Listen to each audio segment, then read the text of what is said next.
Captain Adam Blake stood on the battlefield of planet Velar, watching fire fall from the sky. The enemy, tall, brutal aliens from a death world called Sarnak, had arrived without warning.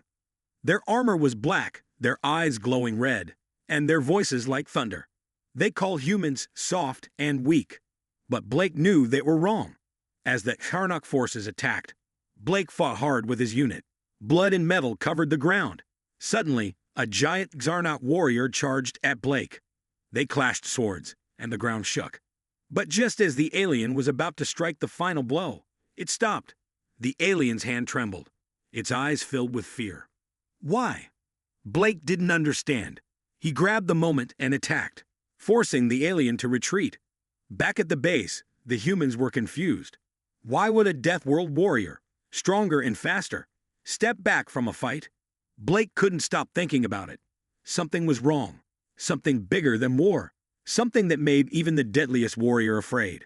And Blake was going to find out what.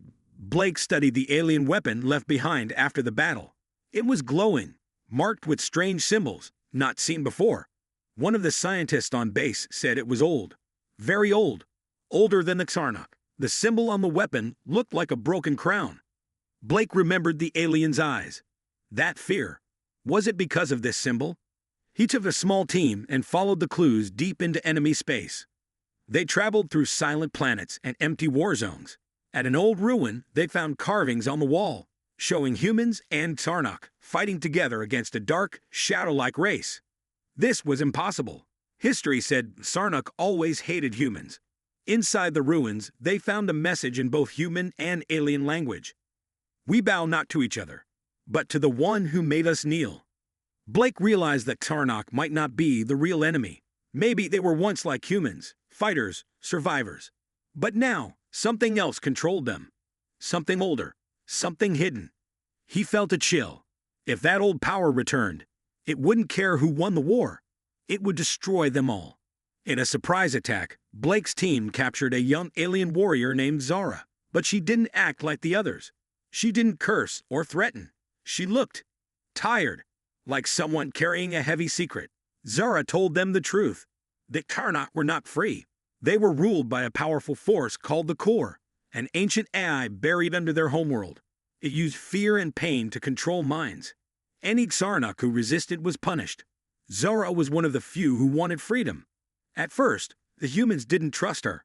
But when she helped them escape an ambush, Blake started to believe her. Zara showed them a secret. The Core had built a planet-killer weapon. It would launch in days and target Earth first. Blake knew time was running out. Now he had to choose. Keep fighting the Sarnak, or help a rebel alien stop something much worse. Together, they planned a risky mission to destroy the weapon. Humans and aliens, fighting on the same side? It sounded crazy. But Blake knew they didn't have a choice. The planet-killer weapon was ready. It stood tall above the Sarnak city like a black tower. If it launched, Earth would be gone in seconds. Blake and Zara led a small team through secret tunnels below the city. Every step was dangerous. Guards walked above. Drones scanned the air, but they moved fast. Inside the tower, Blake found something worse than he expected. The Core was not just a machine. It was awake.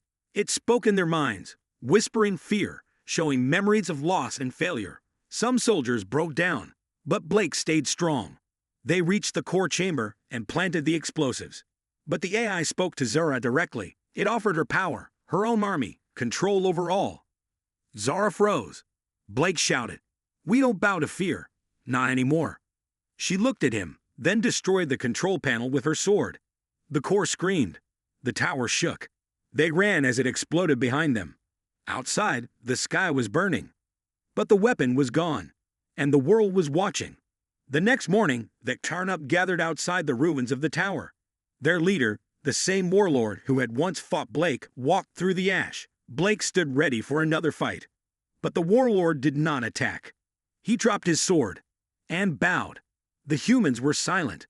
The Sarnak soldiers followed their leader. One by one, they knelt. Blake didn't understand at first.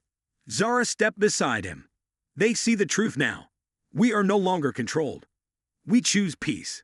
It was a moment history would never forget. A Deathworld species, known for war and power, had bowed to humanity, not in defeat, but in respect. Blake looked at the sky. The battle was over, but the future was just beginning.